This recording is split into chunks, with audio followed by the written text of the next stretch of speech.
Oi, meus lindos, tudo bem com vocês? Eu sou a Cosmic. Esse é o primeiro vídeo da nossa jornada com Rust, o Rust 101, ou Rust é uma visão de fora. A gente vai tentar aprender o Rust, né? Na verdade é um overview, a gente vai ver algumas coisas, os conceitos de Rust, borrowing, borrow checker, ownership, lifetimes, trades, unsafe, etc. E a gente vai tentar fazer um conteúdo legal aqui. É um conteúdo que está dando muito trabalho para fazer, apesar de ser um formato de VTube, o pessoal tem um certo preconceito. Ainda dá muito trabalho gravar e editar esse tipo de vídeo, tá bom, meus lindos?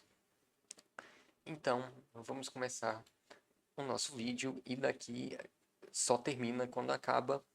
A gente vai começar com os conceitos de o que é Rust. Não, vamos começar assim. Essa wiki está no meu GitHub, né?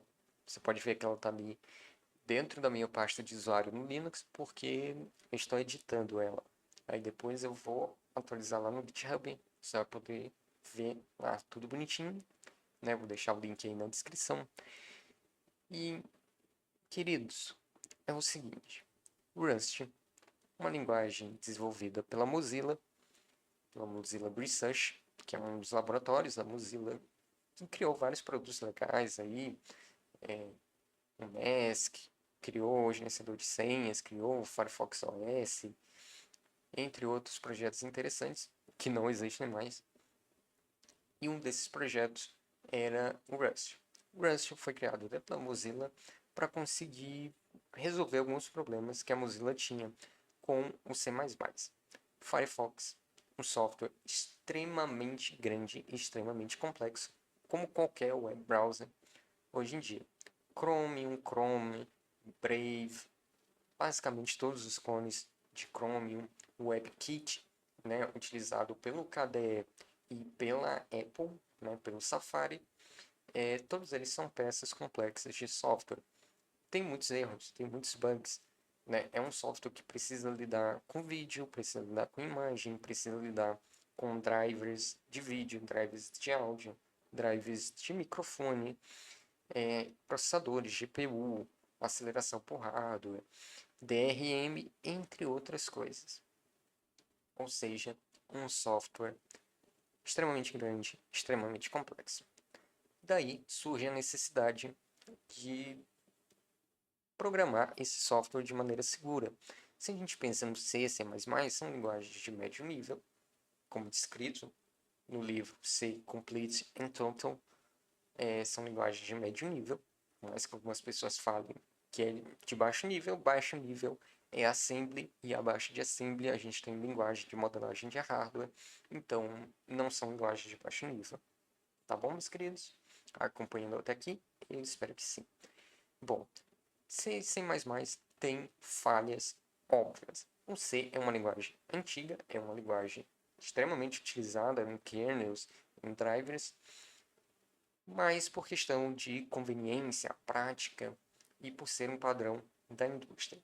O C tem várias falhas. É uma linguagem que as pessoas dizem que é uma linguagem que dá muita liberdade, mas essa liberdade vem com problemas. O C permite a alocação manual de memória.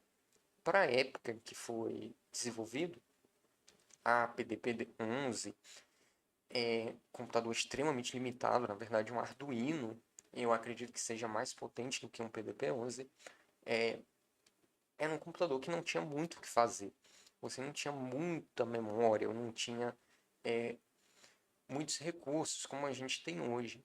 E naquela época, a alocação manual de memória era o padrão da indústria. Né? Tudo que você fazia era alocar memória manualmente.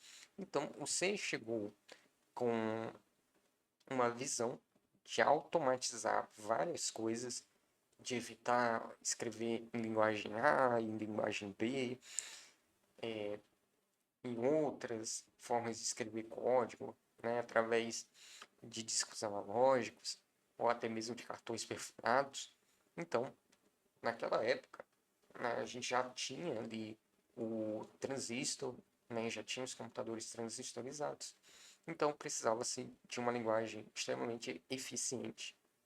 Daí vem o C, Anos depois, o C orientado a objetos, com paradigma de orientação a objetos, que é o C++.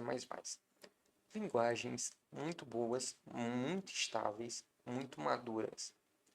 Porém, linguagens com problemas, linguagens com metodologias antiquadas, linguagens que deixam o programador fazer caquinha. Pode parecer estranho nesse quesito de liberdade, porque a gente pensa que o Rust tem menos liberdade, então dá para fazer menos coisa com ele. Não é verdade. O que tem menos liberdade é o programador fazer caquinha, cara. Em softwares profissionais, sempre vai ter questões de como você escreve o código, o estilo do código, como você nomeia as variáveis. Tudo isso já tem por padrão. No caso do Python é o PEP8.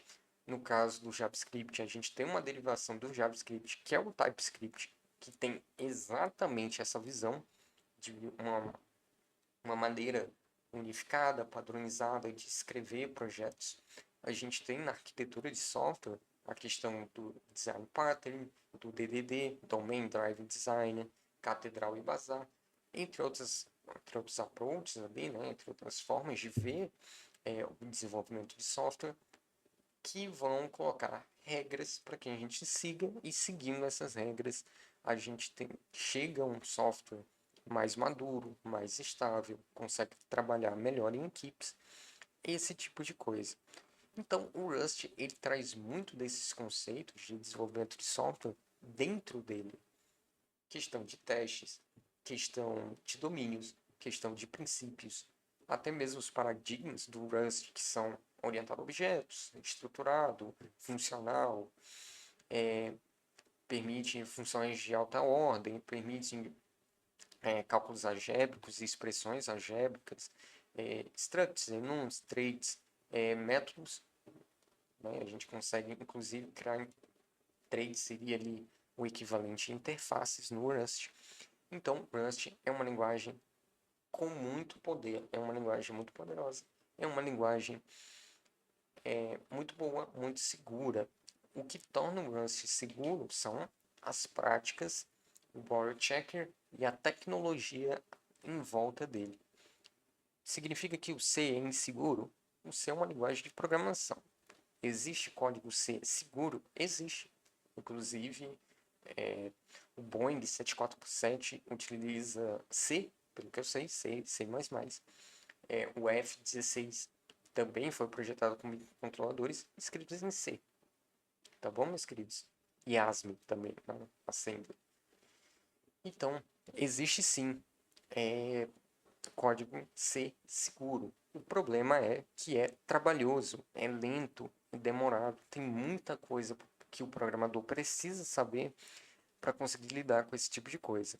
Então, para que o programador não precisasse saber desse tipo de coisa, algumas tecnologias foram criadas. Entre essas tecnologias estão o Garbage Collector, que basicamente vai rodar o código numa máquina virtual, com memória virtual. O programa acessa aquela memória e o Garbage Collector vai checar se aqueles endereços de memória já alocados possuem um dono ou possuem uso, e se eles não tiverem um dono, não tiverem uso, é porque aquele valor foi descartado durante o processamento do programa e ele vai ser limpo. Acompanhando até aqui, meus queridos, eu espero que sim, tá bom? Então, essa é a visão por trás do Rust. E aqui a gente vai começar a falar dos nossos capítulos. Deu mais ou menos 10 minutinhos de vídeo. Eu vou cortar esse vídeo aqui e fazer a série, cada capítulo, um videozinho separado. E é isso, meus queridos. Vejo vocês no próximo vídeo e valeu. Tchau.